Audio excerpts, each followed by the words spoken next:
जय भौकाल तय भौकाल बताओ चेला क्या हाल चाल। मैं नवनीत भार्गव स्वागत करता हूं आप तमाम स्टूडेंट्स का आज के इस लाइव सेशन में। आज मैक्स फिजिक्स के ऑफिशियल यूट्यूब चैनल पर हम लोग पढ़ने वाले हैं इलेक्ट्रोस्टैटिक्स के अंदर कंडक्टर्स के प्रॉपर्टीज को। हम सब जानते हैं कंडक्टर्स क्या होते हैं। हमने मटेरियल्स को उनके बिहेवियर के बेसिस पर, उनके इलेक्ट्रोस्टैटिक बिहेवियर के बेसिस पर कंडक्टर, इंसुलेटर और सेमीकंडक्टर्स में बांटा हुआ है। हम जानते हैं कि वैसे मटेरियल्स जो अपने अंदर से करंट फ्लो करवा सकते हैं, मतलब वैसे मटेरियल्स, वैसे सब्सटेंसेज जिनके अंदर में चार्ज के चलने का गुंजाइश होता है, जिनके अंदर में चार्ज के फ्लो करने का गुंजाइश रहता है, उसको हम कंडक्टर कहते हैं। वैसे मटेरियल्स जो चार्ज को बिल्कुल फ्लो नहीं होने देना चाहते अपने अंदर से, अपने अंदर में चार्ज के मूवमेंट को रोकते हैं, प्रोहिबिट करते हैं, जो चाहते नहीं है कि चार्ज उनके अंदर में मूव करें, उन्हें हम इंसुलेटर कहते हैं। और वैसे मटेरियल्स जो कभी हाँ कभी ना, कभी हाँ कभी ना, कभी चार्ज को फ्लो करने देंगे कभी नहीं करने देंगे, उनको सेमीकंडक्टर्स कहते हैं। तो आज के इस सेशन में हम बेसिकली पढ़ने वाले हैं कि कंडक्टर्स का इलेक्ट्रोस्टैटिक बिहेवियर क्या क्या है, इलेक्ट्रोस्टैटिक कंडीशन में कंडक्टर्स के अंदर में क्या क्या प्रॉपर्टीज एग्जिबिट होती हैं, मतलब चालकों के बारे में बढ़िया से बखिया उधेड़ने वाले हम लोग चेला। एक बार फटाफट से कमेंट बॉक्स में जय भौकाल लिख दो ताकि हम समझ सकें कि आप लोगों तक ऑडियो और वीडियो क्लियर है, फिर हम लोग इस सेशन को आगे बढ़ा सकें। एक बार फटाफट से कमेंट बॉक्स में आप लोग हाजिरी लगा दीजिए, अटेंडेंस लगा दीजिए, फिर हम लोग चलते हैं कंडक्टर्स की दुनिया को एक्सप्लोर करने का काम करते हैं। बेटा आज का हमारा टॉपिक है इलेक्ट्रोस्टैटिक्स ऑफ कंडक्टर्स और हमारा फोकस होगा सिर्फ कंडक्टर्स पर। कमेंट बॉक्स में आप लोगों की हाजिरी लग गई। जय भौकाल तय भौकाल, क्या बात है, बहुत शानदार। तो बच्चे अब हम लोग अगर कंडक्टर्स के बारे में बात करें तो आप समझते हैं इस चीज को, इसमें बहुत डीप डाइव जाने की जरूरत नहीं है कि वैसे सारे मटेरियल्स जो अपने अंदर से चार्ज पार्टिकल्स को फ्लो करने देते हैं, या यूं कह लीजिए इलेक्ट्रॉन्स को फ्लो करने देते हैं, उनको हम कंडक्टर्स कहते हैं। हम लोग जब क्लास 10th की फिजिक्स पढ़ रहे होते हैं तो क्लास 10th में हमें करंट इलेक्ट्रिसिटी पढ़ाया जाता है, तो हम समझते हैं कि एक कंडक्टर के अंदर में जनरली एक कंडक्टर के अंदर में करंट कैसे बनता है, तो इलेक्ट्रॉन्स के फ्लो से बनता है। तो वैसे मटेरियल्स, वैसे सब्सटेंसेज जो अपने अंदर में चार्ज कैरियर्स को फ्लो करने देंगे, उनको कंडक्टर्स कहेंगे। 90% केसेस में वो चार्ज कैरियर्स इलेक्ट्रॉन्स होते हैं। तो अगर हम कंडक्टर्स के एग्जाम्पल की बात करें बच्चा, आपको ध्यान रखना है कंडक्टर्स के एग्जाम्पल्स में जो बेस्ट एग्जाम्पल है हमारे पास, वो हमारे पास मेटल्स है। सारे के सारे मेटल्स लगभग कंडक्टर्स हैं। और याद रखिएगा इन मेटालिक कंडक्टर्स की या किसी भी तरह के कंडक्टर्स की बात करें तो इनके अंदर में ओशियंस ऑफ फ्री इलेक्ट्रॉन्स होता है, मतलब प्रचुर मात्रा में मोबाइल इलेक्ट्रॉन्स है, फ्री इलेक्ट्रॉन्स है, जो कि इसके अंदर घूम घूम के, इसके अंदर बौरा बौरा के, इसके अंदर नाच नाच के अपना भौकाल बरकरार रखता है।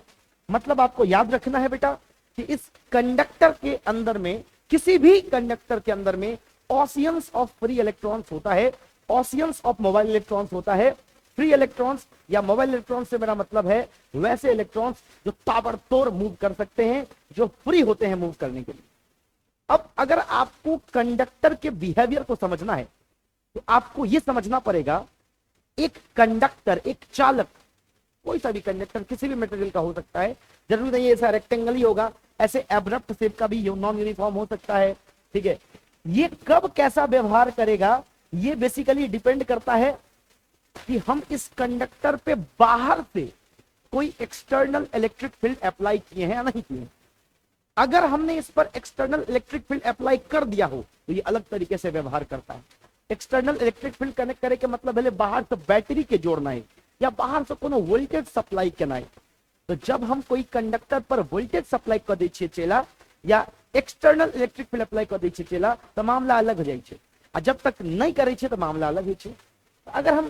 अगर हम बात करें, एक हमारे पास सपोज करो इस तरीके से एक कंडक्टर है, इसके अंदर में अभी हमने इसमें कोई एक्सटर्नल इलेक्ट्रिक फील्ड अप्लाई नहीं किया है, तो बाहर से कोई इलेक्ट्रिक फील्ड अप्लाई नहीं किया है इसके अंदर में, इसके इलेक्ट्रॉन्स का रैंडम मोशन वगैरह हो रहा है।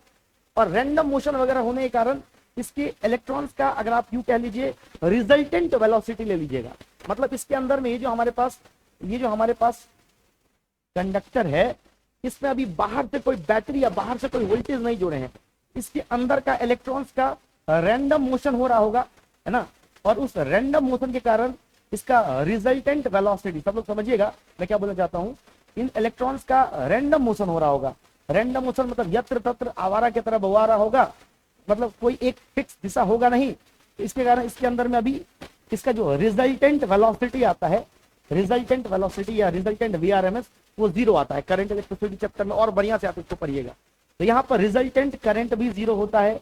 अंदर का रिजल्टेंट मतलब आप ये समझ लीजिए कि अगर हमारे पास कोई कंडक्टर का वॉल्यूम है, कंडक्टर का वॉल्यूम, तो कंडक्टर के अंदर के वॉल्यूम में, अगर हमारे पास कोई कंडक्टर का वॉल्यूम है तो कंडक्टर के अंदर के वॉल्यूम में जब तक कि हमने यहाँ पर अभी कोई एक्सटर्नल बैटरी नहीं कनेक्ट किया है, इसके अंदर के रीजन में हम लोग इलेक्ट्रिक फील्ड जीरो लेकर के चलते हैं, जब तक कोई एक्सटर्नल इलेक्ट्रिक फील्ड अप्लाई नहीं किया है। अब इसी कंडक्टर पे अगर एक्सटर्नल इलेक्ट्रिक फील्ड अप्लाई कर देंगे, मान लीजिए बाहर से हमने कोई वोल्टेज जोड़ दिया, कोई वोल्टेज सोर्स जोड़ दिया, तो आपको मालूम है इलेक्ट्रॉन्स नेगेटिव चार्ज होते हैं। अगर आपने बाहर से कोई एक्सटर्नल इलेक्ट्रिक फील्ड जोड़ा है यानी बैटरी जोड़ा है, तो देखो आप, ये बैटरी का पॉजिटिव टर्मिनल है, इधर माहौल पॉजिटिव बन जाएगा, इधर नेगेटिव बन जाएगा। जबते इलेक्ट्रॉन है सब तक किमर भगते, जितना इलेक्ट्रॉन है सब किधर की तरफ भागेगा, सब पॉजिटिव टर्मिनल की तरफ भागेगा। तो इलेक्ट्रॉन्स का एक certain velocity, non zero resultant velocity बन जाएगा। तो इलेक्ट्रॉन का एक सर्टेन कुछ करंट बन जाएगा। तो जब करंट फ्लो करना शुरू कर दे किसी कंडक्टर में, यानी जब चार्ज पार्टिकल्स का एक नॉन जीरो रिजल्टेंट वाला वेलोसिटी बन जाए किसी कंडक्टर के अंदर में, तो यहां पर करंट बन जाता है। इसको बोलते हैं इलेक्ट्रोडायनामिक कंडीशन, क्योंकि यहां पर चार्ज पार्टिकल का मोशन हो रहा है और इस मोशन का कुछ मीनिंग निकल रहा है, इस मोशन का एक रिजल्टेंट निकल रहा है। मेरी बात समझो मैं क्या बोल रहा हूं। कंडक्टर के बिहेवियर को अगर समझना है तो पूरा का पूरा कंडक्टर का बिहेवियर, पूरे के पूरे चालक का बिहेवियर इस बात पर डिपेंड करता है कि उसमें बाहर से कोई वोल्टेज या एक्सटर्नल इलेक्ट्रिक फील्ड अप्लाई किए हैं या नहीं किए हैं। एक्सटर्नल इलेक्ट्रिक फील्ड अप्लाई करते ही इलेक्ट्रॉन्स के मोशन से, चार्ज पार्टिकल्स के मोशन से इसके अंदर में करंट बन जाता है और इसको बोलते हैं इलेक्ट्रोडायनामिक कंडीशन। मतलब यहां पर अभी चार्ज पार्टिकल्स के मोशन का कुछ मीनिंग निकल रहा है, कुछ मायना निकल रहा है। अब चार्ज पार्टिकल जो चल रहा है वो बर्बाद नहीं हो रहा है।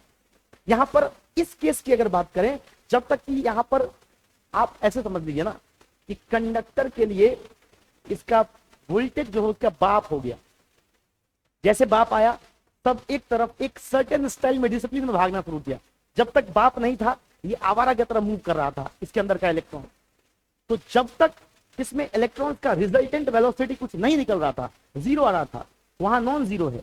जब यहाँ रिजल्टेंट वेलोसिटी जीरो था, इसके अंदर करंट नहीं था, इसके अंदर इलेक्ट्रिक फील्ड नहीं था, इसको बोलते हैं इलेक्ट्रोस्टैटिक कंडीशन।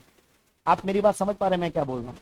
मैंने आपको बोला कि एक कंडक्टर का बिहेवियर इस बात पर डिपेंड करता है कि वो कंडक्टर में हम बाहर से इलेक्ट्रिक फील्ड जोड़े हैं कि नहीं जोड़े हैं।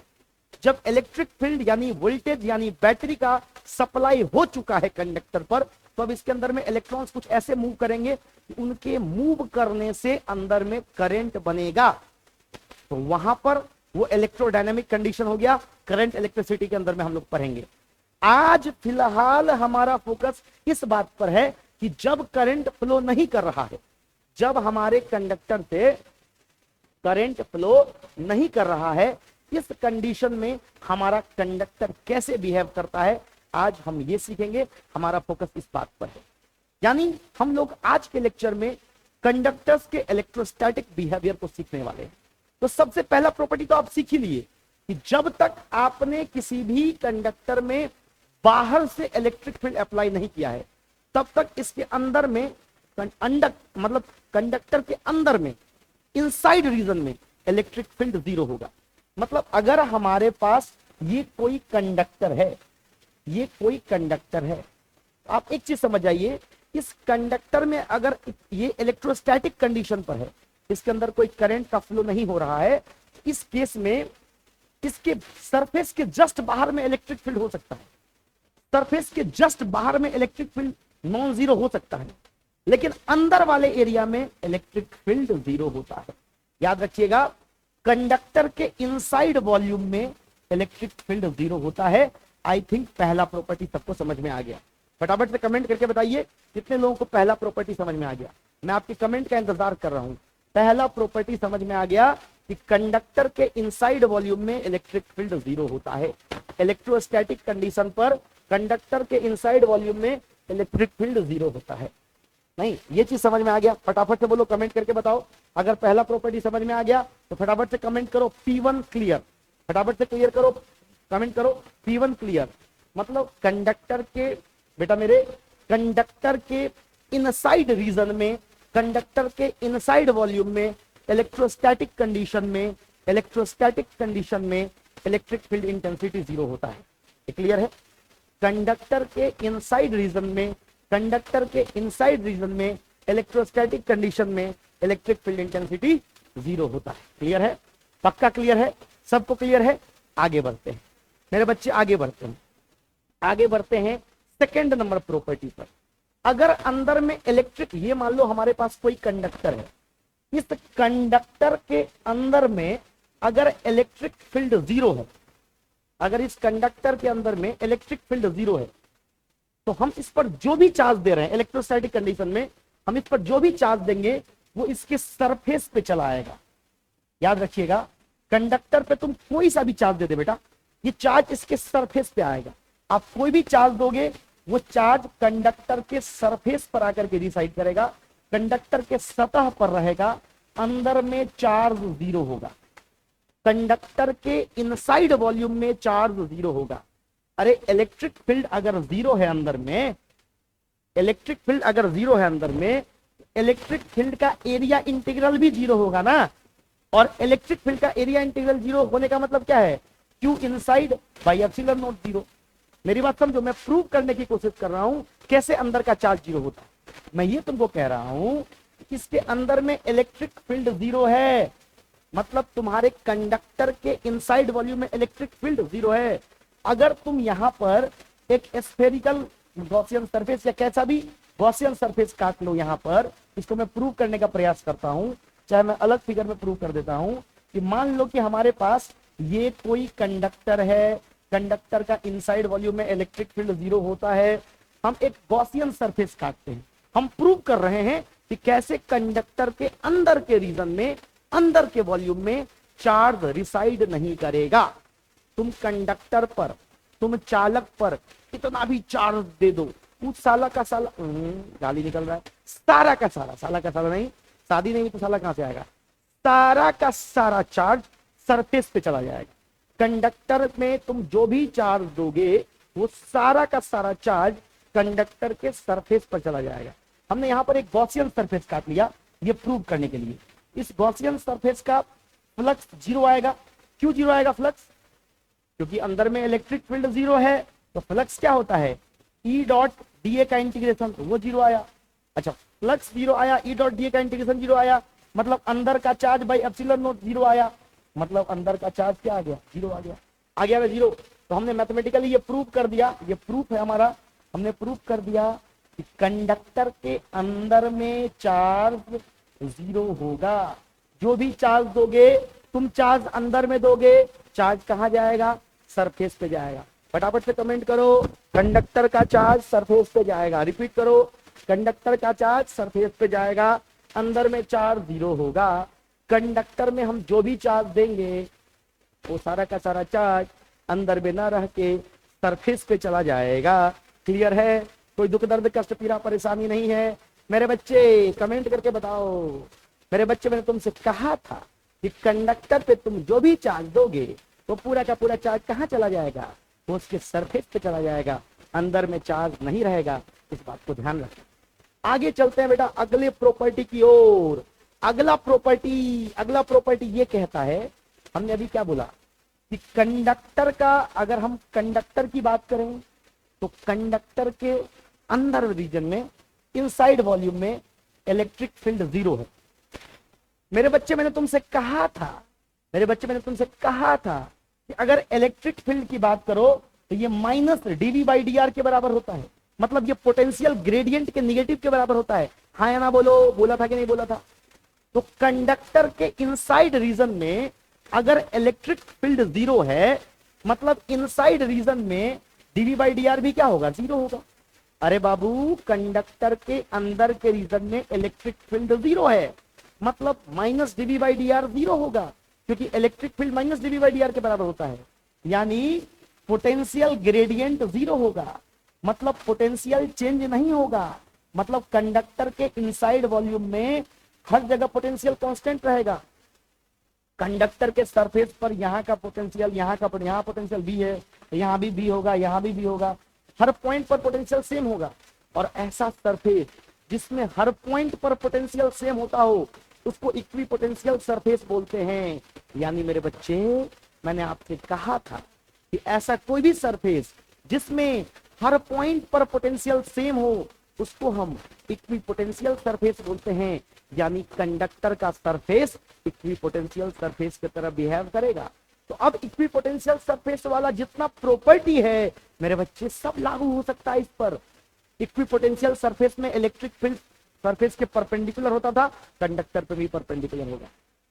इक्वी पोटेंशियल सरफेस पर चार्ज को मूव करवाने में वर्क डन जीरो होता था, कंडक्टर के सरफेस पर भी चार्ज को घुमाने में वर्क डन जीरो होगा। पर ये तो बड़ा सिंपल मामला सलट गया, आप डायरेक्ट बोल दिए कि कंडक्टर का सरफेस इक्विपोटेंशियल सरफेस, मतलब इक्विपोटेंशियल सरफेस का सारा प्रॉपर्टी इस पर लागू होता है। बिल्कुल लागू होता है मेरे बच्चे। अगला प्रॉपर्टी भी यही है, अगला प्रॉपर्टी भी यही है। अगर तुम्हारा यहां तक सब कुछ क्लियर हो गया तो मैं अगले प्रॉपर्टी पे चलूं। अगला प्रॉपर्टी भी यही है कि अगर हमारे पास कोई सा कंडक्टर है तो उस, चूंकि ये एक इक्विपोटेंशियल सरफेस की तरह बिहेव करता है। किसकी तरह बिहेव करता है? कंडक्टर बोले तो इक्विपोटेंशियल सरफेस की तरह बिहेव करता है। तो कहीं पर भी इलेक्ट्रिक फील्ड इंटेंसिटी इसके सरफेस पर परपेंडिकुलर होगा, कहीं पर भी इलेक्ट्रिक फील्ड इंटेंसिटी इसके सरफेस पर परपेंडिकुलर होगा। और अगर आपने इक्विपोटेंशियल सरफेस का क्लास किया हो तो इक्विपोटेंशियल सरफेस के क्लास में हम लोगों ने इसको प्रूव भी किया है कि क्यों इलेक्ट्रिक फील्ड और इलेक्ट्रिक लाइन इक्विपोटेंशियल सरफेस पर हमेशा परपेंडिकुलर होता है। फिलहाल तो आप ये समझ गए कि कंडक्टर का जो इलेक्ट्रिक फील्ड होगा वो कहीं पर भी इसके सरफेस पर, इसके सतह पर परपेंडिकुलर होगा। इलेक्ट्रिक फील्ड लाइन हमेशा कंडक्टर के सरफेस पर 90 डिग्री पर बनाएंगे। आपको ये चीज क्लियर हो गया कि कंडक्टर के सरफेस पर इलेक्ट्रिक फील्ड लाइन हमेशा 90 डिग्री पर बनाएंगे। ये था चौथा प्रॉपर्टी। फटाफट से कमेंट करके बताओ गुरुजी चौथा प्रॉपर्टी तक क्लियर है? चौथा प्रॉपर्टी तक क्लियर है? P4 clear? फटाफट से कमेंट करो। P4 clear? फटाफट से कमेंट करो, क्विकली कमेंट करो। मैं तुम्हारे कमेंट का इंतजार कर रहा हूं मेरे बच्चे, फटाफट से कमेंट करो। आगे चलते हैं। अगला प्रॉपर्टी, अगर हम बात करें, जैसे मान लो हमारे पास ये कंडक्टर है, तो कंडक्टर के सरफेस के जस्ट बगल में, अगर बगल में तुम इलेक्ट्रिक फील्ड निकालोगे तो इसका इलेक्ट्रिक फील्ड इंटेंसिटी आता है sigma by epsilon naught n cap. अगर तुमने चैप्टर 1 पढ़ा हो तो चैप्टर 1 में गॉस लॉ के एप्लीकेशन में हम लोगों ने इसको प्रूव भी किया था। चैप्टर 1 में गॉस लॉ के एप्लीकेशन में हम लोगों ने इसको प्रूव भी किया था कि कंडक्टर के just near the conductor electric field intensity आता है sigma by epsilon naught n cap. यहां पर सिग्मा क्या है बेटा? सिग्मा है यहां पर सरफेस चार्ज डेंसिटी। जिस पॉइंट पर इलेक्ट्रिक फील्ड इंटेंसिटी कंडक्टर के जिस सरफेस के जस्ट बगल में निकाल रहे हैं उस सरफेस का सरफेस चार्ज डेंसिटी सिग्मा है। इसको हम लोग हालांकि गॉस लॉ के एप्लीकेशन में प्रूव भी किए थे, हालांकि फिर से प्रूव कर सकते हैं। मान लो कि हमारे पास कंडक्टर है और कंडक्टर के इस पार्टिकुलर एरिया को, मान लो इस पार्टिकुलर एरिया को हम एक सिलिंड्रिकल गॉसियन सरफेस से कवर करते हैं। तो इसका जो यूजिंग गॉस लॉ, अगर इसका हम लोग प्रूव करते हैं बेटा तो हम लोग समझना, ठीक है। तो एक चीज तो जानवे करते हो कि यहाँ पर इलेक्ट्रिक फील्ड इंटेंसिटी सरफेस के परपेंडिकुलर होगा। तो ये वाला जो मतलब इस सिलेंडर का जो कर्व एरिया है उसका एरिया वेक्टर और इलेक्ट्रिक फील्ड आपस में परपेंडिकुलर हो जाएगा। तो जब गॉस लॉ लगाओगे तो गॉस लॉ क्या बोलता है? ई डॉट डी ए, इसका पूरा क्लोज इंटीग्रल, मतलब पूरे सरफेस के लिए इंटीग्रेशन, ये अंदर का चार्ज बाई एप्सिलॉन नोट के बराबर होता है। ये पढ़े थे, अंदर का चार्ज बाई एप्सिलॉन नोट के बराबर होता है, ठीक है। अब देखो इस पूरे सिलिंड्रिकल गॉसियन सरफेस की बात करें तो इसके पास टोटल 3 एरिया है। सिलिंड्रिकल गॉसियन सरफेस में एक तो ये नीचे वाला एरिया है फर्स्ट, एक तो ये एरिया है सेकेंड, ये वाला कर्व वाला एरिया। तो फर्स्ट वाला एरिया तो कंडक्टर के इनसाइड में है, उसके अंदर में तो चार्ज अभी नहीं करेगा, चार्ज जीरो हो जाएगा। तो उसका तो इलेक्ट्रिक फ्लक्स निकलेगा नहीं। सेकेंड वाले का ये कर्व सरफेस जो है इस तरीके से सिलेंडर का कर्व सरफेस, ये कर्व एरिया है तो इसका एरिया वेक्टर ऐसे इलेक्ट्रिक फील्ड ऐसे तो परपेंडिकुलर हो जाएगा, उसका भी फ्लक्स जीरो हो जाएगा। तो फ्लक्स सिर्फ थर्ड वाले का बचेगा। थर्ड वाले का इलेक्ट्रिक फील्ड भी ऊपर और थर्ड वाले का एरिया वेक्टर भी ऊपर। मेरी बात समझो, थर्ड वाले सरफेस का हम एक्चुअली गॉस लॉ लगा के इस चीज को प्रूव करना चाह रहे हैं। हालांकि हम ये चैप्टर 1 में प्रूव कर चुके हैं, लेकिन जस्ट फॉर योर कंसर्न मैं यहाँ प्रूव करना चाह रहा हूँ। ये हमारे पास एक कंडक्टर है, इसके एक छोटे से एरिया को हमने सिलिंड्रिकल गॉसियन सरफेस से कट किया है। इस सिलिंड्रिकल गॉसियन सरफेस में एक नीचे का सर्कुलर फ्लैट एरिया आ गया, एक ऊपर का सर्कुलर फ्लैट एरिया आ गया, एक कर्व एरिया आ गया। तो इसका अगर हम इलेक्ट्रिक फ्लक्स निकालें गॉस लॉ से या गॉस लॉ अप्लाई करें, तो ये टोटल 3 हिस्सा में अप्लाई होगा। एक नीचे वाले एरिया के लिए तो 0 हो जाएगा, मतलब ये फर्स्ट वाला एरिया जो है curve area flat area circle वाला, ये कंडक्टर के अंदर में है तो उसके अंदर में तो चार्ज ही इंक्लूड 0 हो जाएगा, तो 0 हो जाएगा। कर्व एरिया के केस में इलेक्ट्रिक फील्ड और एरिया वेक्टर, ये रहा एरिया वेक्टर कर्व एरिया का, ये रहा एरिया वेक्टर कर्व एरिया का, और इलेक्ट्रिक फील्ड परपेंडिकुलर है तो 0 हो जाएगा। ई डॉट डी ए 0 हो जाएगा। तो सेकेंड वाले का भी क्या हो जाएगा, 0 हो जाएगा। बस थर्ड वाले का बचेगा ई डॉट डी ए, है ना। तो उसमें तो इलेक्ट्रिक फील्ड और एरिया वेक्टर सेम दिशा में है, ई डॉट डी ए सीधे ई डी ए कॉस 0 हो जाएगा। और ये हो जाएगा अंदर का चार्ज बाई एप्सिलॉन नॉट। मान लो सरफेस पर कितना चार्ज आएगा, अगर ये निकालना है, ई इंटू ए हो गया। सरफेस पर कितना चार्ज होगा, चार्ज डेंसिटी अगर सिग्मा है तो ये वाला एरिया कितना चार्ज इंक्लूड किया, इतना ही चार्ज ना, ऊपर वाला एरिया, ऊपर वाले की हम बात कर रहे हैं।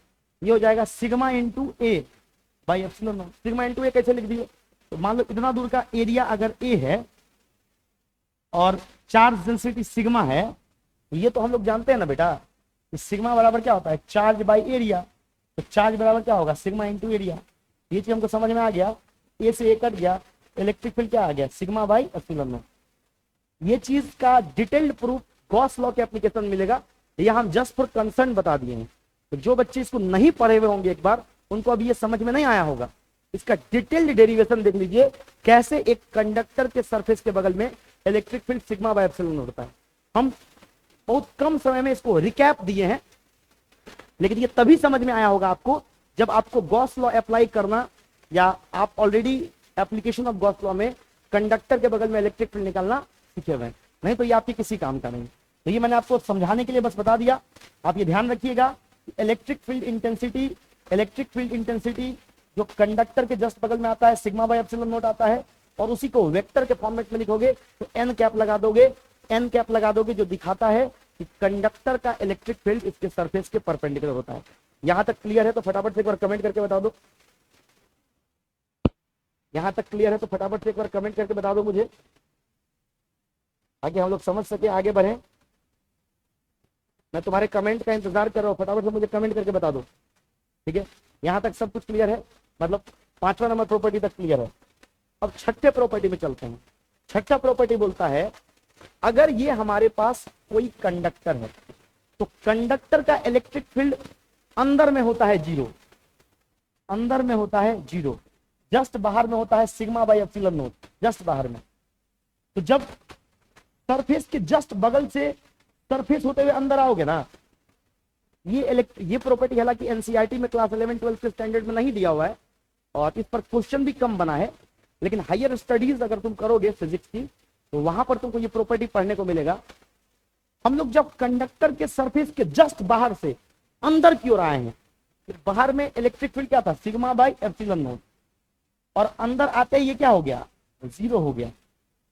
मतलब कंडक्टर के सरफेस से धीरे धीरे जब अंदर की ओर आएंगे तो इलेक्ट्रिक फील्ड इंटेंसिटी ग्रेजुअली धीरे धीरे एटॉमिक लेवल पर, मतलब एटॉमिक लेवल पर एकदम कम दूरी पर ग्रेजुअली डिक्रीज करता है। मतलब तुमको ये तो समझ में आ गया कि कंडक्टर के सरफेस के अंदर में इलेक्ट्रिक फील्ड इंटेंसिटी 0 होता है, कंडक्टर के सरफेस के जस्ट बाहर में electric field intensity sigma by epsilon not होता है। मतलब जैसे जैसे हम अंदर आए हैं इलेक्ट्रिक फील्ड इंटेंसिटी धीरे धीरे कम हुआ है, धीरे धीरे घटा है, ग्रेजुअली डिक्रीज किया है।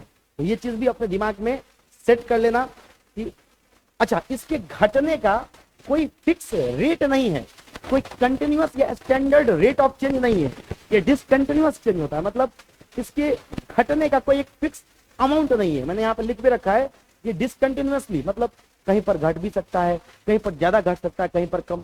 ये एटॉमिक लेवल पर होता है, एटॉमिक लेवल पर होता है। किसी भी मेटालिक कंडक्टर के जस्ट बाहर में इलेक्ट्रिक फील्ड थोड़ा ज्यादा रहेगा, जैसे जैसे नजदीक आते आते अंदर आओगे इलेक्ट्रिक फील्ड घट जाता है और अंदर आते आते जीरो हो जाता है। अब हमारे पास अगर कोई नॉन रेगुलर से, जैसे मान लो सपोज करो कि हमारे पास इस तरह का कोई कंडक्टर है, ये मेटालिक स्फीयर मान लो है, तो हर जगह का रेडियस सेम है, तो इसमें चार्ज डेंसिटी भी हर जगह इक्वल इक्वल बटेगा। लेकिन अगर हमारे पास इस तरीके का कोई नॉन यूनिफॉर्म बॉडी है जिसमें कहीं कहीं का रेडियस ऑफ, जैसे यहाँ का देखो, यहाँ का रेडियस बहुत छोटा है, यहाँ का रेडियस ऑफ कर्वेचर किसी एक पॉइंट को, किसी एक पॉइंट पर अगर यहाँ का रेडियस ऑफ कर्वेचर निकालोगे, कोना वाले पॉइंट पर, कॉर्नर वाले पॉइंट पर, जैसे यहाँ का रेडियस कम है, यहाँ का रेडियस कम है, इस वाले पॉइंट का रेडियस ऑफ कर्वेचर ज्यादा है। तो आपको एक चीज समझना है कि अगर हमारे पास कोई कंडक्टर है, कोई भी मेटालिक कंडक्टर, तो मेटालिक कंडक्टर का चार्ज डेंसिटी, मेटालिक कंडक्टर का जो चार्ज डेंसिटी होता है सिग्मा, ये इनवर्सली प्रोपोर्शनल होता है उसके रेडियस ऑफ कर्वेचर के। जैसे जो कॉर्नर पॉइंट है, कॉर्नर पॉइंट पर रेडियस, देखिए जहां पर रेडियस कम होगा वहां पर चार्ज डेंसिटी ज्यादा होगा, जहां पर रेडियस ज्यादा होगा वहां चार्ज डेंसिटी कम होगा। आप अगर एक चीज देखिएगा, अगर ये हमारे पास कोई कंडक्टर है, तो कंडक्टर का जो फ्लैट एरिया है या कंडक्टर का जो कर्व एरिया है, और कर्व वहां पर ज्यादा फैला हुआ है, वहां रेडियस ऑफ कर्वेचर भी, जैसे इस पॉइंट का रेडियस ऑफ कर्वेचर, इस पॉइंट का रेडियस ऑफ कर्वेचर ज्यादा होगा, इस पॉइंट का रेडियस, कॉर्नर वाले पॉइंट का, किंकी पॉइंट बोलते हैं इसको, किंकी पॉइंट का रेडियस ऑफ कर्वेचर कम होगा। तो कॉर्नर पॉइंट पर हम लोग मान सकते हैं, कॉर्नर पॉइंट या इसको किंकी पॉइंट बोलते हैं, किंकी पॉइंट पर हम लोग मान सकते हैं कि रेडियस लगभग लगभग जीरो के बराबर है, यहाँ का रेडियस ऑफ कर्वेचर। तो यहाँ का चार्ज जो है ना, चार्ज डेंसिटी लगभग लगभग इंफिनिटी हो जाएगा। तो इस टॉपिक का मतलब क्या है, इस प्रॉपर्टी का, ये जो मैंने प्रॉपर्टी लास्ट लिखा, ये भी एनसीईआरटी में नहीं दिया हुआ। इस प्रॉपर्टी का मतलब है कि आपके पास अगर कोई कंडक्टर है, तो कंडक्टर का वो एरिया जो ज्यादा कर्व या ज्यादा फ्लैट एरिया है, जहां पर रेडियस ऑफ कर्वेचर ज्यादा है, वहां पर चार्ज डेंसिटी कम होगा। और जो कॉर्नर या किंकी पॉइंट है, जहां का रेडियस कम है, तो वहां का चार्ज डेंसिटी ज्यादा होगा। तो आपको पहला प्रॉपर्टी समझ में आ गया कि कंडक्टर के अंदर वाले रीजन में इलेक्ट्रिक फील्ड इंटेंसिटी जीरो होता है। पहला प्रॉपर्टी ध्यान रखिएगा, मैं आपको फिर से कह दे रहा हूं, यहां तक क्लियर है? फटाफट से एक बार कमेंट कर दीजिए सब लोग, फटाफट से एक बार कमेंट कर दीजिए सब लोग। मैं आपको फिर से कह रहा हूं, आइए सारे कंडक्टर्स के प्रॉपर्टीज को एक बार रिवाइज करते हैं। फटाफट से कमेंट करें, यहां तक में सब कुछ क्लियर है? तो बेटा ध्यान रखना, कंडक्टर का पहला प्रॉपर्टी कि कंडक्टर के इनसाइड रीजन में इलेक्ट्रिक फील्ड इंटेंसिटी जीरो। दूसरा प्रॉपर्टी, कंडक्टर के इनसाइड रीजन में चार्ज जीरो, जो भी चार्ज दोगे सरफेस पे चला जाएगा। तीसरा, कंडक्टर के इनसाइड वॉल्यूम में थ्रू आउट द वॉल्यूम हर जगह पर पोटेंशियल सेम होता है, तो कंडक्टर का सरफेस इक्विपोटेंशियल सरफेस की तरह बिहेव करेगा। अगला प्रॉपर्टी, कंडक्टर के सरफेस को अगर आप इक्विपोटेंशियल सरफेस मान ले रहे हो, मतलब कंडक्टर के सरफेस पर इलेक्ट्रिक फील्ड और इलेक्ट्रिक फील्ड लाइन हमेशा 90 डिग्री का एंगल बनाएगा, मतलब परपेंडिकुलर होगा। अगला प्रॉपर्टी, अगर हम कंडक्टर की बात करें, तो कंडक्टर के सरफेस के जस्ट बाहर में electric field intensity sigma by epsilon not होता है और हमेशा सरफेस के परपेंडिकुलर होता है। अगली प्रॉपर्टी, जैसे हम कंडक्टर के सरफेस से धीरे धीरे अंदर जाते हैं, तो इलेक्ट्रिक फील्ड इंटेंसिटी डिसकंटिन्यूअसली घटता है। सरफेस के जस्ट बाहर में सिग्मा बाई एप्सिलॉन नॉट था, घटते घटते अंदर जाकर के जीरो हो गया। और याद रखना बेटे, कंडक्टर के अगर हम चार्ज डेंसिटी की बात करें, कंडक्टर के सरफेस के ऊपर के चार्ज डेंसिटी की बात करें, तो ये रेडियस ऑफ कर्वेचर के इनवर्सली प्रोपोर्शनल होता है। मतलब फ्लैट या कर्व एरियाज पर जहां रेडियस ज्यादा है, जहां रेडियस ऑफ कर्वेचर अधिक है, वहां चार्ज डेंसिटी कम होगा। और जो कॉर्नर या किंकी पॉइंट है, जहां रेडियस ऑफ कर्वेचर कम होता है, वहां पर चार्ज डेंसिटी ज्यादा होगा। और याद रखना, यही कारण होता है किसी कंडक्टर के कॉर्नर या किंकी पॉइंट पर अधिक चार्ज डेंसिटी होने के कारण यहां से चार्ज लीकेज या एयर के आयोनाइजेशन का खतरा होता है। और इसी चीज को हम लोग बोलते हैं कोरोना डिस्चार्ज। इसी को हम लोग क्या बोलते हैं बेटा? एक तो वो वाला कोरोना था और एक ये वाला कोरोना है। ठीक है, याद रखिएगा, कंडक्टर के कॉर्नर या खिड़की पॉइंट पर अधिक चार्ज डेंसिटी होने के कारण अगल बगल का सराउंडिंग मीडियम आयोनाइज हो सकता है, वहां से चार्ज लीक हो सकता है, और इसी फेनोमेना को हम लोग बोलते हैं कोरोना डिस्चार्ज। आई होप यहाँ तक की सारी चीजें क्लियर है। मुझे फटाफट से कमेंट करके बताओ बेटा, जल्दी जल्दी कमेंट करके बताओ, यहाँ तक सब कुछ क्लियर है, यहाँ तक में कोई डाउट नहीं है, यहाँ तक में सबको सब कुछ क्लियर है। तो ये थे हमारे पास कंडक्टर्स के कुछ प्रॉपर्टीज। अब कंडक्टर्स के प्रॉपर्टीज पर जो क्वेश्चंस बनते हैं वो किस किस टॉपिक पर बनते हैं, आइए उसको देखते हैं। जैसे सबसे पहले आप ये समझिए, अगर आपके पास 2, 3 या 4 कॉन्सेंट्रिक स्फेरिकल सेल हैं, अगर आपके पास 2, 3, 4, 5, 10, 12 कुछ भी कॉन्सेंट्रिक स्फेरिकल सेल हैं। कॉन्सेंट्रिक स्फेरिकल सेल का मतलब है कि हमारे पास ये एक स्फीयर है खोखला, ये एक बड़े खोखला स्फीयर में है, इसमें चार्जेस का इंडक्शन होता है। कैसे होता है देखो, अगर मान लो अंदर वाले स्फीयर को हमने सपोज करो +Q चार्ज दिया, इस चीज को अच्छे से समझना। तो ये +Q चार्ज जब हम अंदर वाले स्फीयर पे देते हैं तो ये अपने जस्ट बगल वाले सरफेस पर, जस्ट पड़ोसी सरफेस पर इसके ऑपोजिट चार्ज इंड्यूस कर देता है। अगर हमने +Q दिया है, इसके जस्ट बगल वाले सरफेस पर ये क्या करेगा, पहले तो क्या होगा, ये प्लस चार्ज, पूरा का पूरा प्लस चार्ज इसके सरफेस पर फैल जाएगा, और ये पूरा का पूरा प्लस चार्ज जो इसके सरफेस पर फैल गया है, अंदर वाले गोले पर हमने +Q चार्ज दिया तो वो चार्ज इसके सरफेस पर फैल गया। ये चार्ज अपने जस्ट बगल वाले सरफेस पर, इसके बगल में गोला है, उस गोला का 2 सरफेस है, एक आउटर सरफेस और एक इनर सरफेस। इसके जस्ट बगल वाला सरफेस कौन सा हुआ, इनर सरफेस। उस इनर सरफेस पर ये क्या करेगा, अगर यहाँ पर हम +5 कूलम चार्ज दिए हैं, इसके जस्ट बगल वाले सरफेस पर ये -5 कूलम का चार्ज इंड्यूस कर देगा। इसको बोलते हैं इंडक्शन इन कॉन्सेंट्रिक स्फेरिकल सेल। मतलब अगर हम अंदर के, इस तरह का क्वेश्चन बनता है, इसलिए मैं इसको बता दे रहा हूं कि अगर हमारे पास बहुत सारे कॉन्सेंट्रिक स्फेरिकल सेल्स हैं, तो अगर हम अंदर के किसी भी एक स्फीयर पर, सेल पर चार्ज देते हैं तो वो चार्ज फैल जाएगा उसके पूरे सरफेस पर, वो अपने जस्ट बगल वाले पर इक्वल और ऑपोजिट चार्ज इंड्यूस करता है। देखो ये बाहर वाला जो स्फीयर है, बाहर वाला, ये वाला, ये वाला, ये वाला, ये वाला, ये तो न्यूट्रल था, इसके पास प्लस चार्ज भी है, माइनस चार्ज भी है। जैसे हमने अंदर वाले गोला पर प्लस चार्ज दिया, ये प्लस चार्ज इसके सरफेस पर फैल गया, और इस बाहर वाला चूंकि न्यूट्रल था, उसके पास इलेक्ट्रॉन भी था और प्लस चार्ज भी था, तो ये उसके सारे इलेक्ट्रॉन को अपनी ओर खींच लिया। मतलब जितना प्लस चार्ज हमने अंदर वाले गोला को दिया, ये उतना बराबर का इलेक्ट्रॉन को अपनी ओर आकर्षित किया। बाहर वाले सरफेस पर जो इलेक्ट्रॉन था वो इसकी ओर आकर्षित हुआ, तो इसकी ओर आकर्षित हुआ, तो बाहर वाले गोले का बाहरी सतह से जो इलेक्ट्रॉन अंदर के सतह पर चला गया, तो जहां जहां से इलेक्ट्रॉन निकला, नहीं मेरी बात समझ रहे हो, हमारे पास अंदर में एक गोला था, अंदर वाले गोला पर हमने +Q चार्ज दिया, वो उसके सतह पर फैल गया, अंदर वाले गोला के बाहरी सतह पर, अंदर वाले गोला के बाहरी सतह पर। अब ये चार्ज क्या किया, बाहर वाले गोले के अंदरी सतह पर, मतलब बाहर वाला गोला, ये जो आउटर बड़ा वाला गोला है, उसके अंदर वाले सतह पर अपने बराबर का माइनस चार्ज इंड्यूस कर दिया। क्योंकि हमने प्लस चार्ज दिया था, तो ये बाहर वाले गोले से सारे इलेक्ट्रॉन बोलेगा इमारा जल्दी आ जल्दी आ जल्दी आ। जब तक प्लस चार्ज है उतनी इलेक्ट्रॉन के अपना और आकर्षित कर लेते। आपकी इलेक्ट्रॉन अगर अंदर के सरफेस पर गए तो ये बाहर वाला स्फीयर चले, बाहर वाला स्फीयर पर के सतह से जब तक इलेक्ट्रॉन अंदर भगले, अंदर के सतह पर गए, जितना इलेक्ट्रॉन इनर सरफेस पर गया, बाहर वाले गोले का जितना इलेक्ट्रॉन अंदर के सरफेस पर गया, जहां जहां से इलेक्ट्रॉन भागा वहां वहां पर क्या बना दिया, वहां वहां पर प्लस चार्ज बना दिया। तो हमने देखा कि अगर हमने यहाँ पर +Q चार्ज दिया था अंदर वाले गोला पर, तो अंदर वाले गोला पर दिया जाने वाला प्लस चार्ज बाहर वाले गोले के अंदर के सरफेस पर अपने बराबर का -Q चार्ज इंड्यूस करवा दिया, और फिर यही -Q चार्ज बाहर वाले सरफेस पर +Q चार्ज डेवलप करवा दिया। तो फिर वही मामला हुआ कि जितना चार्ज हमने दिया अंदर के गोला पर, वो चार्ज कहां जाके दिख गया, वो फाइनली कहां जाके दिख गया, सरफेस पर जाके दिख गया। मतलब चार्ज अंदर में रिसाइड नहीं किया।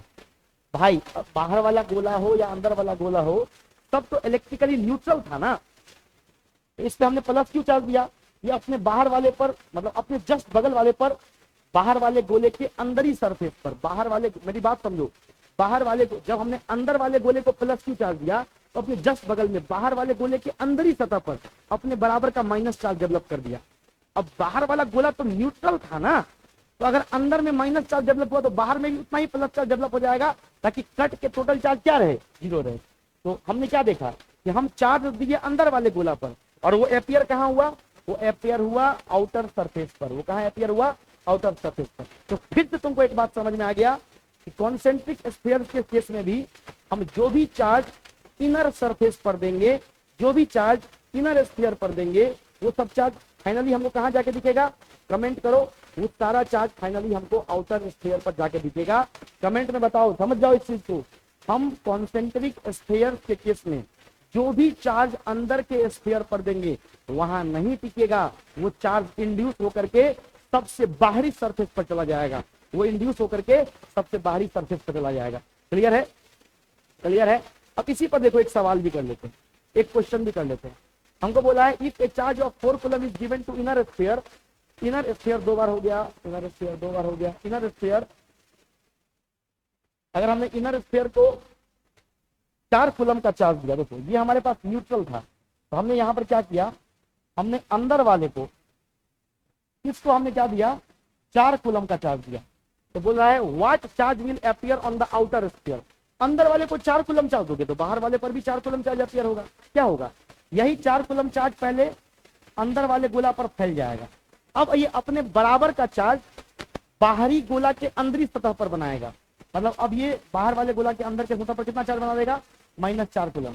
और यही -4 कूलम चार्ज, देखो ये रूल है कॉन्सेंट्रिक स्फीयर के केस में, हम जो भी चार्ज एक सतह को देंगे वो अपने जस्ट बगल वाले सतह पर उसके बराबर का इक्वल और अपोजिट चार्ज बना देगा। ये अपने जस्ट बाहर वाले पर कितना चार्ज बना देगा, यहाँ प्लस चार्ज दिए तो -4 बनाए, फिर ये -4 बाहर में +4 कूलम का चार्ज बनाएगा। तो फाइनली हमारे पास बाहर वाले पर कितना चार्ज अपीयर होगा, 4 कूलम का चार्ज अपीयर होगा। तो कॉन्सेंट्रिक स्फीयर के केस में क्या रूल है, तुमको समझ में आ रहा है। रूल ये है कि हम जो भी चार्ज अंदर वाले स्फीयर पर देंगे, पहले जिस सतह पर चार्ज दोगे उसी चार्ज के बराबर में ऑपोजिट नेचर का चार्ज इंड्यूस हो जाएगा बगल वाले स्फीयर पर, बगल वाले स्फीयर के अंदर के सतह पर, फिर वही अंदर के सतह पर जितना चार्ज डेवलप हुआ उसका ऑपोजिट चार्ज बाहर के सतह पर डेवलप हो जाएगा। मेरी बात क्लियर है, फटाफट से कमेंट करके बता दो। यहां तक में सब कुछ क्लियर है, जल्दी से कमेंट करके बता दो। यहां तक में सब कुछ क्लियर है, चलिए फटाफट से कमेंट करके बता दो। इज एवरीथिंग क्लियर, बताओ बेटा।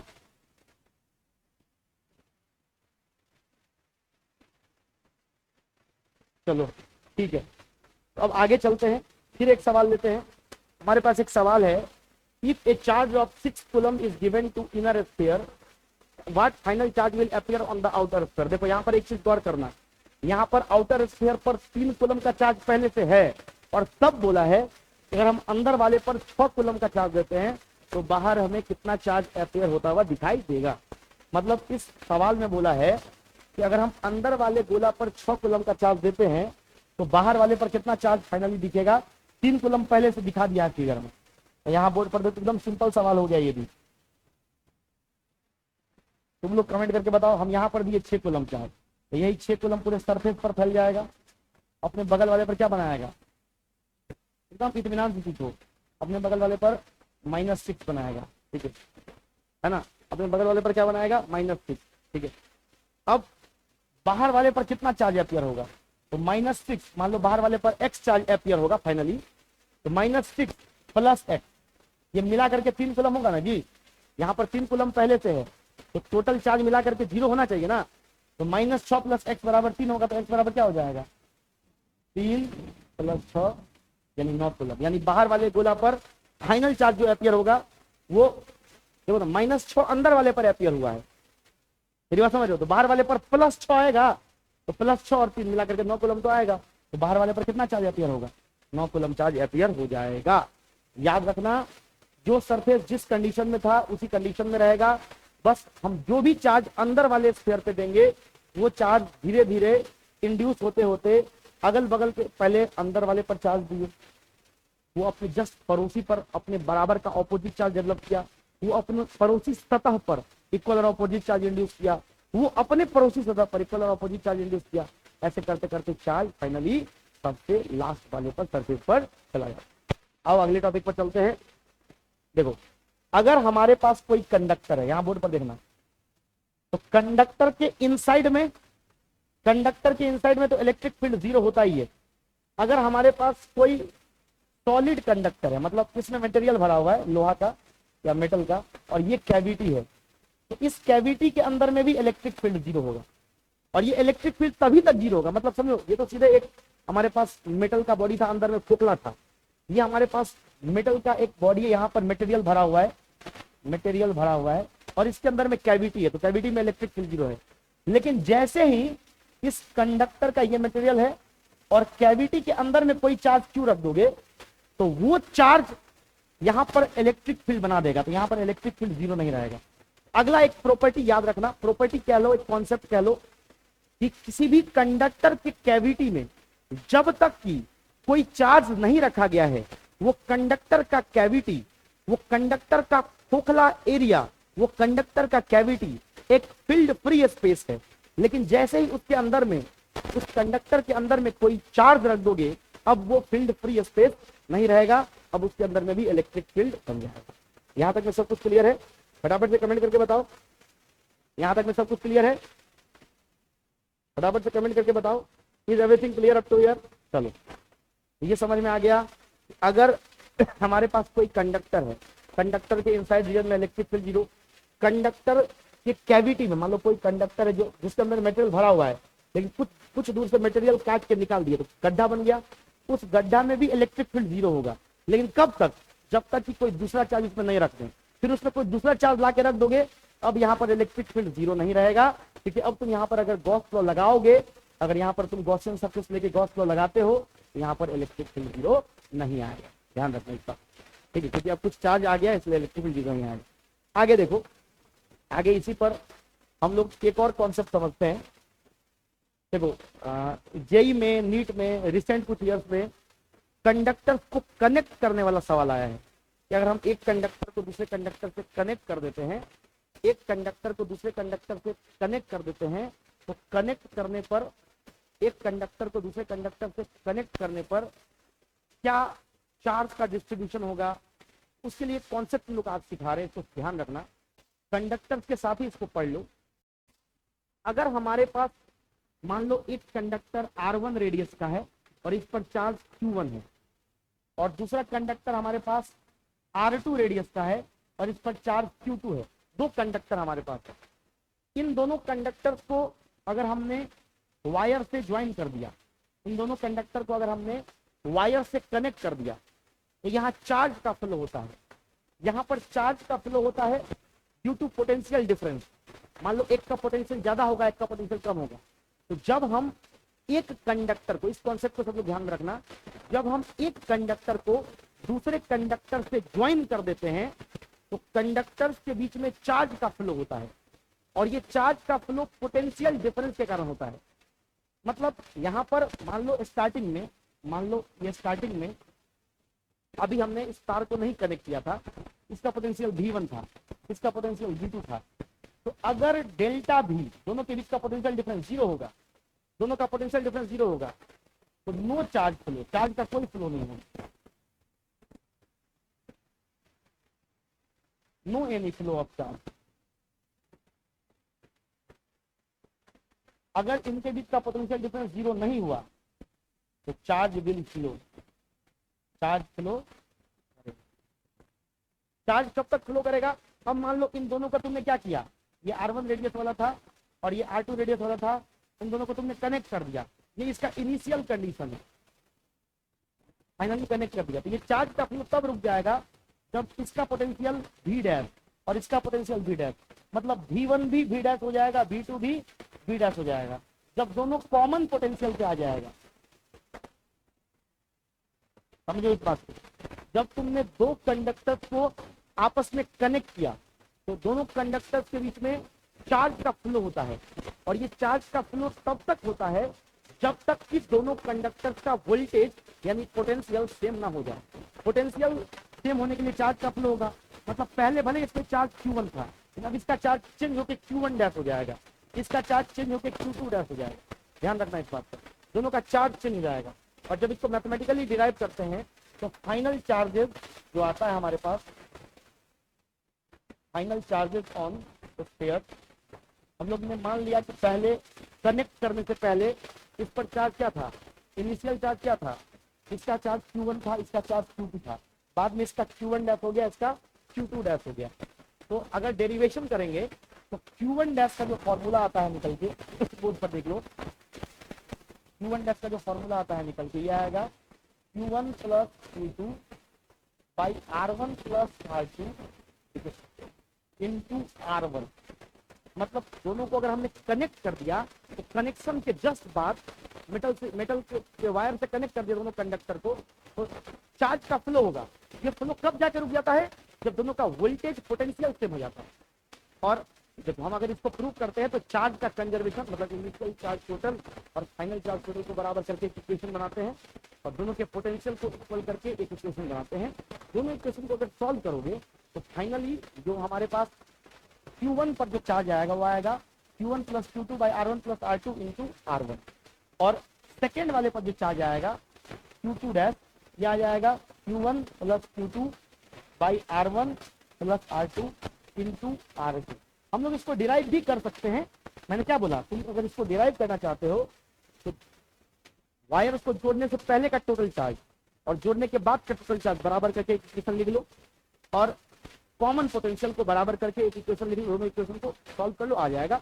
लेकिन इसका मैथमेटिकल डेरिवेशन हमारे लिए किसी काम का नहीं है, इसी फॉर्मूला पर हमारा क्वेश्चन बनता है इसलिए, और वो हमारे बोर्ड के लिए भी एक्सेप्टेबल पार्ट हो, कहीं एनसीईआरटी में नहीं दे रखा। अब एक चीज समझो, इसी कॉन्सेप्ट पर हम लोग और क्वेश्चन बना सकते हैं, ठीक है। और एक चीज तुम लोग देखो, अगर हमारे पास आइडेंटिकल स्फीयर हो जाए, मतलब क्या मैं बोला, फोर आइडेंटिकल कंडक्टर, अगर दोनों कंडक्टर का रेडियस क्या हो जाए, सेम हो जाए, दोनों का रेडियस क्या हो जाए, सेम हो जाए, तब अगर चार्ज का शेयरिंग हो तो Q1 डैश क्या हो जाएगा, Q1 plus Q2 by R1 plus R2 क्या हो जाएगा, 2R इंटू R। ये करके क्या हो जाएगा, Q1 प्लस Q2 बाई 2। ऐसे ही Q2 डैश, मेरी बात समझ लो मैं क्या बोल रहा हूँ, मैं ये बोल रहा हूँ अगर हम दो ऐसे, जैसे मान लो इस पर पहले चार्ज था Q1 और इसका रेडियस था R1, इस पर चार्ज, इसका रेडियस था R2 और इस पर चार्ज था Q2, लेकिन ये R1 R2 दोनों का वैल्यू क्या है, बिल्कुल सेम।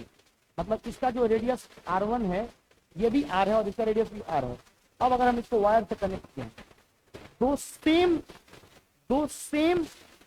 सेम रेडियस वाले स्फीयर्स को अगर आपस में कनेक्ट किए हैं, मतलब दो आइडेंटिकल कंडक्टर्स को कनेक्ट किए हैं, तो चार्ज के फ्लो के बाद जो इस पर चार्ज बनेगा Q1 डैश क्या बन जाएगा, Q1 plus Q2 by R1 plus R2 into R1। ये ना बनता है पहले वाले के लिए इस फॉर्मूला से। तो यहाँ पर तो दोनों रेडियस सेम है, तो R1 प्लस R2 को 2R लिख दो और इसको R लिख दो, तो कट गया। ये हो गया हमारे पास Q1 dash Q1 plus Q2 by 3, मतलब आधा आधा शेयरिंग हो जाता है। अगर दो सेम साइज का स्फीयर है, इस पर 5 कूलम चार्ज है, इस पर 6 कूलम चार्ज है, सटा दो या वायर से कनेक्ट कर दो, दोनों का मिला के 5 6 11 हो गया। अब आधा आधा 5.5 में बच जाएगा। ऐसे ही Q2 डैश भी क्या हो जाएगा, Q1 plus Q2 by 2R into R, यानी Q2 डैश भी क्या हो जाएगा, Q1 plus Q2 by 2। Clear है, कोई दिक्कत वाली बात नहीं है, इज एवरीथिंग क्लियर, सब कुछ क्लियर है, सब कुछ क्लियर है। चलो अब इस पर एक क्वेश्चन करते हैं। बोला है हमारे पास दो मेटेलिक स्फीयर है, एक का रेडियस क्या है R1 और R2 are connected such that R1, हमारे पास दो है, एक है हमारे पास R1, ठीक है, और एक है छोटा R2। देखो ना R1 R2 से बड़ा दिया हुआ है, और बोला इसको अगर आपस में हम लोग तार से कनेक्ट कर दिए तो किसका चार्ज बड़ा होगा, किसका चार्ज छोटा होगा कनेक्ट करने के बाद। ठीक है, अभी जस्ट हम लोग देखे हैं Q1 डैश बराबर क्या था, Q1 plus Q2 by R1 plus R2 into R1। तुम एक चीज गौर किए, ये Q1 plus Q2 by R1 plus R2 Q1 dash के फॉर्मूले में भी आया, Q2 डैश के फॉर्मूले में भी आया। तो हम इसको अगर कांस्टेंट माने Q1 डैश को प्रोपोर्शनल टू R लिख सकते हैं, मतलब जिसका रेडियस ज्यादा होगा, ठीक है, मतलब बाद का जो चार्ज होगा ये प्रोपोर्शनल टू R हो जाएगा। मतलब जिसका रेडियस ज्यादा होगा उस पर चार्ज ज्यादा जाएगा। तो यहाँ पर R1 बड़ा है, दोनों में से R1 R2 में से R1 बड़ा है।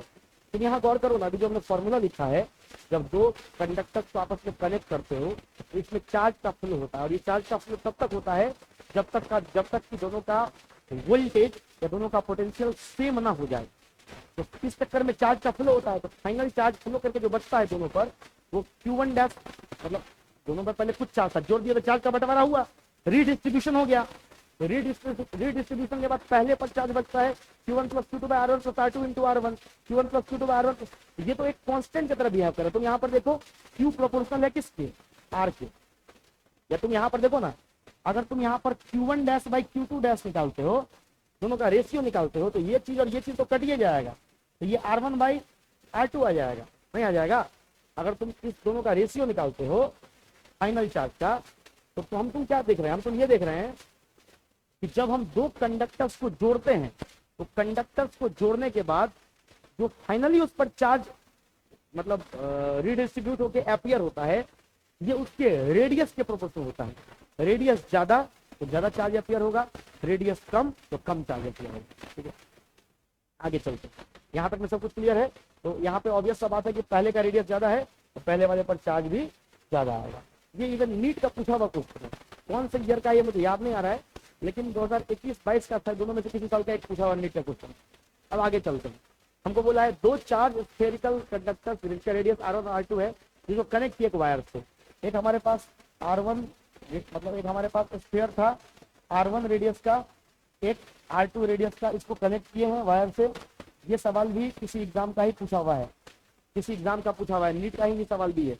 कनेक्ट किया है, then ratio of their surface charge density, इनके सरफेस चार्ज डेंसिटी का रेशियो क्या होगा। ठीक है, तो देखो चार्ज का रेशियो तो अभी जस्ट निकाले हो, Q1 बाई Q2 क्या आता है, R1 बाई R2।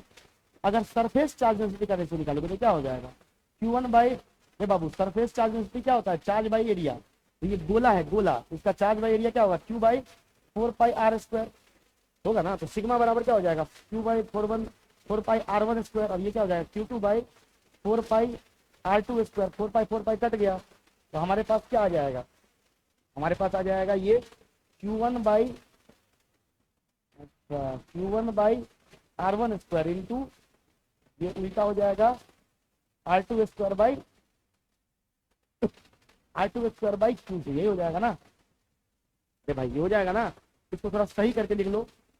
सिग्मा का फॉर्मूला होता है चार्ज बाई एरिया, तो Q by 4 pi R square, इसका टोटल सरफेस एरिया 4 पाई R स्क्वायर होगा ना। तो सिग्मा 1 क्या हो जाएगा, Q1 by 4 pi R1 square, Q2 by 4 pi R2 square. 4 pi cut गया, ये हो गया Q1 by R1 square into R2 square by, ये उल्टा हो गया Q2, इसको सही करके लिख लो, ये हो जाएगा Q1 by Q2 into R2 square by R1 square. अच्छा, Q1 बाई Q2 तो जस्ट निकालवे किए थे कि R1 बाई R2 आता है, इसको हम लोग लिख सकते हैं R1 by R2 into R2 square by R1 square. मेरे पास यहाँ जगह कम है तो मैं यहाँ लिख देता हूँ पर छोटा में, Q1 by Q2 into R2 square by R1 square. Q1 by Q2 का वैल्यू क्या निकाले हो, R1 by R2 into R2 square by R1 square. भाई स्क्वायर से स्क्वायर कट गया, यहाँ तो उल्टा खेल हो गया जी। सिग्मा 1 बाई सिग्मा 2 क्या आ गया, R2 बाई R1, उल्टा आ गया R2 by R1, R2 by R1। समझ में आया, ये नीट का पूछा हुआ क्वेश्चन है। ये वाला क्वेश्चन नीट में आया था, नीट 2021 में आया था। मतलब तुम देखो ना, सिग्मा 1 बाई सिग्मा 2 क्या आ गया, सिग्मा 1 बाई सिग्मा 2 आ गया R2 बाई R1। ये क्या आ गया, R2 बाई R1। मतलब जब हम लोग हमको एक चीज समझ में आ गया, जब हम लोग दो कंडक्टर्स को या कंडक्टिंग स्फीयर्स को जोड़ते हैं, तो जोड़ने पर चार्ज का फ्लो होता है। कब तक, जब तक कि दोनों का पोटेंशियल सेम ना हो जाए। तो चार्ज फ्लो करेगा तो रीडिस्ट्रीब्यूट हो जाएगा, चार्ज का बंटवारा हो जाएगा। बंटवारा होने के बाद पहले वाले पर चार्ज उसके रेडियस के प्रोपोर्शन में आएगा, दूसरे वाले पर भी उसके रेडियस के प्रोपोर्शन में। और चार्ज और डेंसिटी, क्योंकि आर स्क्वायर के इनवर्टिव प्रोपोर्शन होता है, तो चार्ज और डेंसिटी उसका ज्यादा होगा जिसका रेडियस कम होगा, और जिसका रेडियस ज्यादा होगा उसका चार्ज डेंसिटी कम होगा। उल्टा, चार्ज और डेंसिटी रेडियस की इनवर्टिव प्रोपोर्शन हो गया। यहाँ से एक और कॉन्सेप्ट समझ में आ गया। हम चाहे तो अपने दिमाग को एक कॉन्सेप्ट भी दे सकते हैं मेरे बच्चे, इसको याद रखना। चार्ज डेंसिटी इनवर्सली प्रोपोर्शनल होगा रेडियस के। क्लियर है, ये समझ में आ गया। अब एक बोर्ड वाला टॉपिक, हलवा सा टॉपिक हम लोग करेंगे, ठीक है। लेकिन उससे पहले एक सवाल है, ये देख लो, बहुत सिंपल सवाल है। बोला है कि हमारे पास 2 मेटेलिक स्फीयर्स है, जिसका एक का रेडियस 8 सेंटीमीटर है, एक का रेडियस 4 सेंटीमीटर है। मतलब एक का रेडियस 8 सेंटीमीटर है और एक का रेडियस 4 सेंटीमीटर। इसको हमने तार से जोड़ दिया, ठीक है। एक का रेडियस 8 सेंटीमीटर, एक का रेडियस 4 सेंटीमीटर। पहले वाले पर चार्ज कितना था जोड़ने से पहले? यहाँ पर वही बात बोल रहा है, दोनों को जोड़ा। एक पर चार्ज 10 माइक्रोकूलम था, पहले पर चार्ज 10 माइक्रोकूलम था, दूसरे पर चार्ज 16 माइक्रोकूलम था। बोला कि जब इनको तार से जोड़ देते हैं, वायर से जोड़ देते हैं, जोड़ने से पहले का ये कंडीशन है, इनिशियल कंडीशन है। तो बोला है ये इनिशियल कंडीशन है। बोला जब दोनों को जोड़ देते हैं तो बाद में लार्जर स्फीयर पर कितना चार्ज आएगा? लार्जर स्फीयर हम लोगों ने पहले को माना है, तो पहले वाले पर Q1 डैश कितना आएगा? मैंने अभी जस्ट बताया, Q1 plus Q2 by R1 plus R2 into R1। बच्चा, मेरे बच्चे, मैंने तुमसे कहा था कि अगर हम दो स्फीयर को जोड़ते हैं तो बाद में जो चार्ज आता है वो Q1 plus Q2 by R1 plus R2 into R1 आता है। तो Q1 प्लस Q2 कितना है? 10 प्लस 16 बट्टा R1 प्लस R2 कितना है? 8 4 12 इंटू 8 प्लस 4 इंटू 8। लेकिन देखो हम सारा चार्ज माइक्रोकूलम में लिए हुए, तो ये आंसर भी माइक्रोकूलम में आएगा। 26 बट्टा 12 गुने 8 माइक्रोकूलम। सॉल्व कर लेना और कमेंट करके बताना। चलो कमेंट करके फटाफट से बताओ ये कितना आएगा। शेयरिंग ऑफ चार्ज का सवाल था, एक गोला दूसरा गोला, पहले का चार्ज रेडियस दिया हुआ है, पहले का चार्ज रेडियस दिया हुआ है, जोड़ दिए। अब बताओ बड़े वाले पर कितना चार्ज आएगा? तो Q1 is equal to Q1 plus Q2 by R1 plus R2 into R1। Simple formula, ठोको, आंसर लेके आओ। क्लियर है? कमेंट बॉक्स में मैं तुम्हारा इंतजार कर रहा हूँ। तुम कहाँ हो प्रिय? कमेंट बॉक्स में आओ, कमेंट बॉक्स में आओ और कमेंट बॉक्स में आंसर बताओ क्या होगा। अब आओ, बोर्ड का एक टॉपिक है इलेक्ट्रोस्टैटिक शील्डिंग। क्या होता है ये इलेक्ट्रोस्टैटिक शील्डिंग? शील्ड के मतलब हो कवच। पहले के जमाने में मेरे बच्चे, जब युद्ध करने के लिए राजा महाराजा जाते थे तो उनको शील्ड यानी कवच पहनाया जाता था कि तोरा पर क्यों तलवारों मारते तो पेट नहीं चिरे। तो जो कवच पहन कर जो महारानियों का तिलक करे चले, वो मेटल के, धातु के कोट जगह, बंडी जगह, जगह कही अपना सब बंडी मैथिली में, वो पहन लेता था कि जाइए युद्ध कीजिएगा, तलवार भांजिएगा तो आपके शरीर पर नहीं लगेगा दुश्मन का तलवार। तो एक शील्ड यानी कवच वो होता था। और एक हाथ में रहता था, खाच खाच आरोप लिया इससे, खाच खाच आरोप लिया इससे, तो एक शील्ड वो होता था। यहाँ पर इलेक्ट्रोस्टैटिक शील्डिंग का मतलब होता है किसी चीज को इलेक्ट्रिकल शॉक से बचाना। मान लो कि हमारे पास ये कोई इंस्ट्रूमेंट है या ये कोई डिवाइस है जो हाईली सेंसिटिव डिवाइस है। हाईली सेंसिटिव डिवाइस होने का मतलब है कि जरा सा भी इलेक्ट्रिक फील्ड का शॉक अगर इस पर लगेगा तो ये डिवाइस काम करना बंद कर देगा, ये डिवाइस खराब हो जाएगा।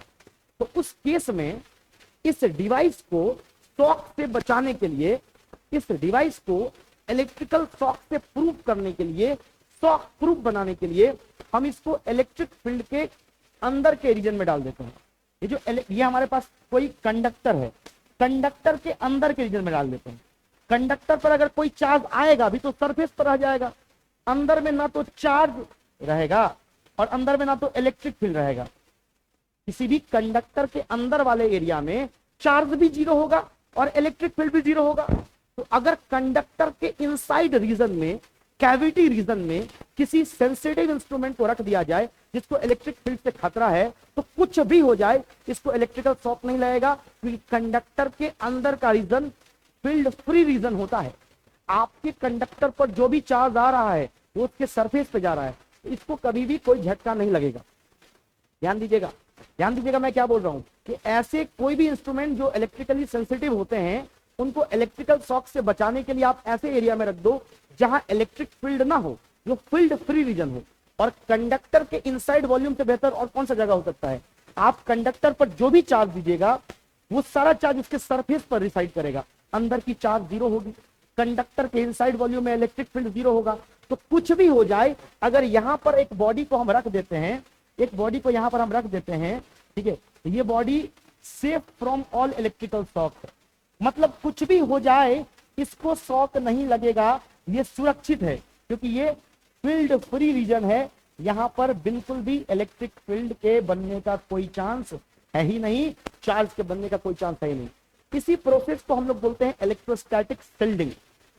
बरसात का मौसम है, मान लीजिए आप गाड़ी से जा रहे हैं कार से और बिजली कड़कने लगा, धुम धुम धुम धुम धुम, आवाज नहीं निकल पा रहा है, ठीक है, और आप सोचिए कि नहीं गाड़ी पर गिर जाएगा तो हम मर जाएंगे, तो निकल के बाहर दौड़ के जाते हैं, गाछ ब्रिज के नीचे छुप जाएंगे, गिरेगा तो बच जाएंगे। आपके मरने का संभावना 45% से 100% हो चुका है। अगर आप कार में से बाहर निकल के वृक्ष के पास चले गए तो ठनका गिरा रे, आसमान से गिर गया, ठनका गिरा रे, आप खत्म, टाटा बाय बाय, कहानी खत्म।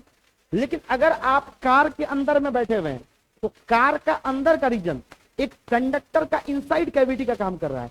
कार का जो आउटर बॉडी है वो मेटालिक है, तो उस पर अगर कोई इलेक्ट्रिकल शॉक आता भी है तो सरफेस पर डिस्ट्रीब्यूट हो जाएगा, अंदर में चार्ज नहीं आएगा, अंदर में इलेक्ट्रिक फील्ड नहीं आएगा, आपके बचने का संभावना यहां से ज्यादा यहां पर है। नहीं, अब बिजली गिरने वाला है, आप फाइबर हटा के ऊपर में मतलब गाड़ी के ऊपर में छू के प्रणाम करने के लिए गए हैं तो भगवान सीधे डायरेक्ट आपको अपने पास बुला लेंगे। आप अगर गाड़ी के अंदर बैठे हुए हैं और सरफेस से आप टच नहीं किए हुए हैं तो आप बच सकते हैं जब बिजली गिरेगी तब। अब ये देखिए, ये हमारे हुस्न की मल्लिका को देखिए, बिजली के साथ खेलने के लिए गई हैं, बची हुई हैं क्योंकि फैराडे केज में है, एक कंडक्टिंग रीजन है, कंडक्टर है उसके अंदर के कैविटी में है, और यहाँ देखिए तेज बन रही है, बिजली छू के दिखा रही है कि देखो देखो हम झटका देते, हमको झटका नहीं लगता है, बेटी थोड़ा इससे बाहर तो निकलो। ये बेटी बची हुई क्यों है, आप देखिए गौर से, मैं आपको बोल रहा हूँ, इनको देखिए, ये मैडम मोहतरमा हुस्न मल्लिका इस फैराडे केज में गई हुई है और बिजली के झटके से बची हुई है। ये दिखा रही हैं कि हम तो खुद झटका देते हैं, हमको झटका नहीं लगता, लेकिन ये बची हुई इसलिए है क्योंकि ये कंडक्टर के कैविटी में है, तो इलेक्ट्रोस्टैटिक शील्डिंग हो रहा है। यहाँ पर जो भी चार्ज जाएगा वो इस केज के, इस कंडक्टर के सरफेस पर फैल जाएगा, इसके अंदर वाले रीजन में इलेक्ट्रिक फील्ड जीरो होगा, इनसाइड चार्ज जीरो होगा, इसलिए मोहतरमा शॉक से बची हुई है, इलेक्ट्रिकल शॉक इनको नहीं लग रहा है, और ये इलेक्ट्रोस्टैटिक शील्डिंग का एक बेस्ट एग्जांपल है। इन्हीं को बाहर निकाल के तब तार छुआइए, इनके यहाँ भोज हो जाएगा रसगुल्ला का, ठीक है। तो ये इलेक्ट्रोस्टैटिक शील्डिंग का उदाहरण था। हमने कंडक्टर्स के तमाम प्रॉपर्टीज को पढ़ लिया। आप इन कंडक्टर्स के तमाम प्रॉपर्टीज को अपने क्लास नोट्स में लिख लीजिए। आपको इसका पीडीएफ नोट आपके रिस्पेक्टिव ग्रुप पर और टेलीग्राम चैनल पर भी मिल जाएगा। आप टेलीग्राम चैनल सर्च कर सकते हैं, physics engineer Navneet, maths physics का चैनल है, या नहीं तो आप चाहें तो यूट्यूब चैनल के डिस्क्रिप्शन में या पता नहीं कहाँ क्या क्या होता है, डिटेल जहाँ पे होता है चैनल का, वहां पर जाइएगा तो आपको टेलीग्राम चैनल का लिंक मिल जाएगा, उसमें जाइए, आपको इसका पीडीएफ मिल जाएगा, नोट कर लीजिएगा और अगले लेक्चर का इंतजार कीजिएगा। लेक्चर कैसा लगा कमेंट करके जरूर बताइएगा। तब तक के लिए गुड नाइट, बहुत बहुत मोहब्बत, जय भोकाल तय भोकाल, बढ़िया कर देंगे तुम सबका हाल चाल।